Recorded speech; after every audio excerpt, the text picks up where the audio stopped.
at an angle with your spouts. That way, as you cut at an angle, then I don't get as much of a thick spot. So here's my kind of messed up side. That's fine. I can fix that.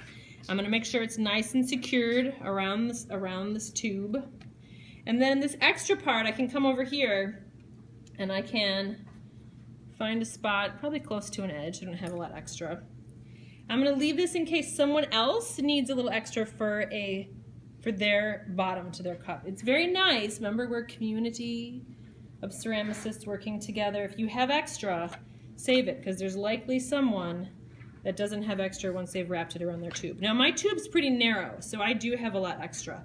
If you use one of the wider tubes, you're going to need a little bit longer slab. This one kind of got messed up, so we'll do this. But if you have stuff to share, keep it. All right, there we go. Now, what I'm going to do here is I cut about, I don't know, 1/8 to 1/4 of an inch of clay all the way around the outside. I'm just going to lute it up just a little bit. I'm going to tip it. Anytime I can tip and move the canvas away from the clay, the chances of it lifting off are a little better. So I take that and it's starting to lift. Now here's the thing that I often do, because I forget, is I start holding it like this while I'm working with it. And without realizing it, I'm going to push the cylinder, the armature, through the bottom. And it's very frustrating to hold this here, lute this up, pick this up, and then the disc of clay inside the cylinder is still on the canvas. It kind of defeats the purpose of adding the foot, right? So hold it here. I do it all the time. I hold it here so you don't forget. Now, as I hold it, I'm just going to do little circles. Are you ready? Little baby circles. I'm just gently moving the clay around the sides. Do some like big sister, big brother circles.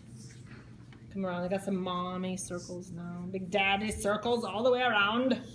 And then I'm just going to roll the sides a little bit. And what I'm doing is I'm slowly, there you go, rolling the sides up like so. Now I'm going to take my fave, serrated rib over here. My fave ceramics tool, where'd it go? I buried it. All right, now we got this coming up the sides. And this is where I don't care, why I don't care with all these little cracks. Because what I'm going to do is go across those, lute up the sides, lute across, and none of that makes a difference because I'm going to fix it up anyway. And you will typically get some cracking because you're asking the clay to bend it around the cylinder quite a bit. What are we doing time-wise? Wow, I gotta go fast. All right. So I can get everything luted, and then I want to get the clay out of the base. I want a straight cylinder. I don't want like a clunky flat bottom edge there. So I'm trying to pull any of that extra clay up. And I can lift a little bit of it off with the serrated rib, so I end up with a nice straight edge. Now I'm going to flip it just like before, curve it in my hand so that I get it to go around this edge, and then I can smooth the side. I like to, at this point, smooth out, get the whole surface pretty even. I don't care if it's perfect because I'm going to do a lot with it, but I want it to be as even as I can because I don't want to see canvas texture later. I want to address this whole surface and make it whatever I create. Now, in doing this, what happens is often, even though I've carefully measured that slab and made it even all the way around, I kind of mess up the top lip. It's not level anymore. And that's okay, because I can fix it. I'm going to show you that in a minute. But what I want to do, as I'm working with this, is I want to find the lowest point. And this I can all do on the first day. This next part you can do the second day. You have to get the bottom on and it rolled around the first day. I got a little bit of an edge there. Ew, hair, that's gross. All right, so I'm gonna find, this looks like my lowest point right here. It's about at 7. So I'm gonna mark carefully 7 inches multiple times around the outside. You have a nice new little turntable thing here. Look at that. You're welcome to use. Just put it back for other kids during the day. So I did a bunch of these little marks so I can see all the way around. What students will do is they'll kind of shave it and go a little more here and a little more here, and they keep moving it down, and by the time you're done, you've lowered it like 2 inches. So don't just shave it off without really knowing what it's at. Now I can take my straight edge of my ruler and I'm going to come around and connect those dots.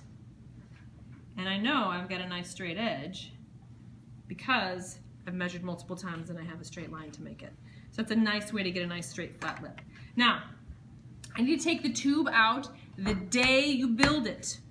The day you build the cylinder, you take the tube out, right? Why? Any ideas why? What was it? So it can dry. Well, what does newspaper do when it's with the clay?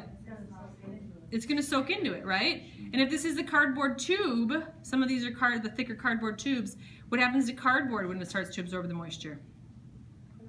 Not work. It won't, yeah, the whole thing won't work, you're right. It'll expand, right? So as the cardboard expands, the plastic's not going to expand. It's just going to sit there. But this is drying. What does clay do as it dries? Do you know, Angela? It shrinks. So if this shrinks and this either stays the same or expands, you're going to come back tomorrow with a big crack down the side and have to start over. So if you don't want to start over each day, make your work worth it and take the tube out. Oh no! It doesn't come out. Ah. What do I do? Any ideas? This is why I did the magic. Are you ready for more magic?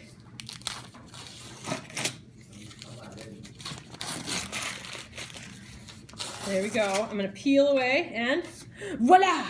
More magic. Wow, that wasn't so exciting that time, huh? But now, that allows me to take the tube out. That's why I wrapped it in 2 sheets of newspaper.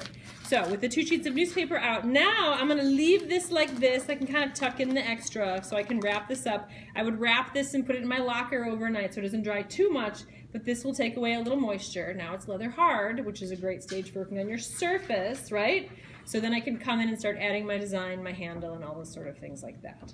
And then I'm going to cut this tomorrow because it'll be a little stronger. So I'll take my fettling knife and I'll make one nice clean cut. I'll show you a little as I come around. I could do it now. I don't want to do it now because it's still gooey, but just come around in one clean swoop on your line and you'll get a really nice lip.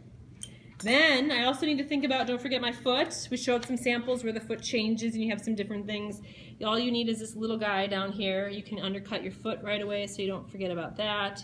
Don't go too deep so you know where to stop your glaze, but yet you don't cut into your nice seam that you made earlier.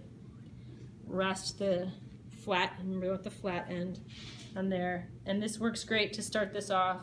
Helps you remember your design is there, unless you're going to do a more interesting foot like we talked about in the slideshow. So, we got this structure in place. Now is where you show me what you can do. Are you going to carve designs? Is it going to be repeated textures? Is it going to be a band? Is it going to be something that you trace and dig into? Is it relief? What is it that you can do on your last project? Any questions on that? Yes? Can you leave the newspaper in there while you take the rest of it? You want to leave it in for a night to help it get leather hard, but you don't want to leave it longer because then it'll dry too much. Good question. All right, thank you. So, quick review. What 3 things do you need to do to make your cup food safe and functional? Yes, smooth. What part especially? The inside. The inside is especially important. You can stop now.